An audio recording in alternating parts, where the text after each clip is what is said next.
Hi, my name is Sherzat and I'm a software engineer at Google. In this video, I wanted to share a few pretty powerful ways for you to use the new Jules extension for Gemini CLI. In our first example, I'd like to show you how you can use two Gemini CLI extensions together, the security and Jules extensions, to identify and fix the security vulnerabilities found in my project. I will demonstrate it in the Biochem AI tutor web app that I built.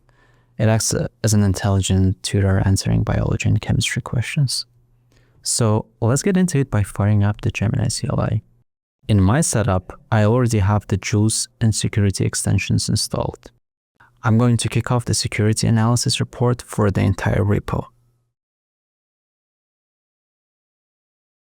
The security extension first defines which files need to be analyzed, then performs what's called static application security testing, and then runs a final review on all of its findings. The extension is running some git commands to confirm its scope.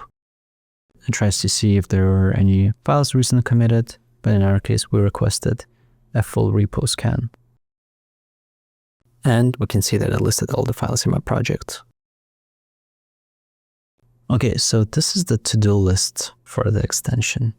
Now, to save some time, we'll speed up and skip forward towards the end of the security analysis.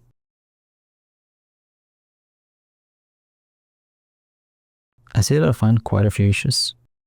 I see prompt injection, cross-site scripting, some unsafe access control, RDoS vulnerability,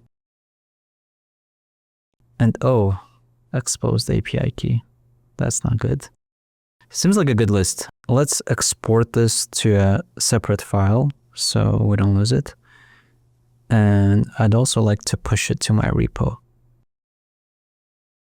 Yeah, I wanted to keep track of the security report in my version history.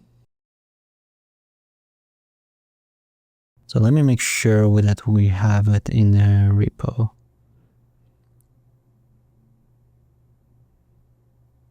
Okay, great, we have it. Now, let's have Jules working on these issues. I wanted to scan all of the issues and work on the fixes for them. Now that we have the report in the file, we can just point to it and I'll be able to gather the content from it, either locally or on the Jules side, because Jules has access to my repo. Jules needs to know the repo name, so it runs the git command to get the repo name. And by the way, before recording this video, I already connected my GitHub repo to Jules on the Jules console. This is a one-time setup process.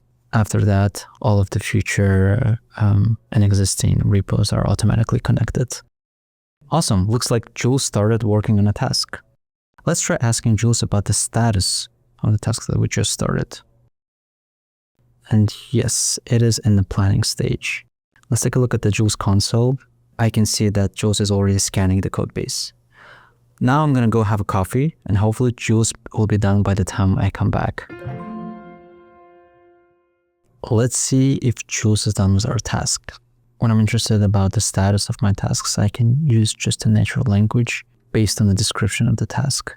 And I can scan through the sessions or the Jules tasks and choose the appropriate one. I can already see in the shell output that my task seems to be in a completed state. Great, it is indeed completed. Let's have this changes be published in a new branch. For the name, I'm feeling lazy today. Let it generate the appropriate name for me. Fix security issues, that sounds great. I see that Jules did modify a number of files. We'll take a look at the changes in a bit. Great, we have a new branch. Let's take a look at it. Let's take a look at the changes. What's the fixes? Those changes look good to me. Thankfully, no more exposed hard-coded API keys. So let's create a pull request and merge the pull request. And with that, we should have the updated repo with the fixes. And that should be all for this example.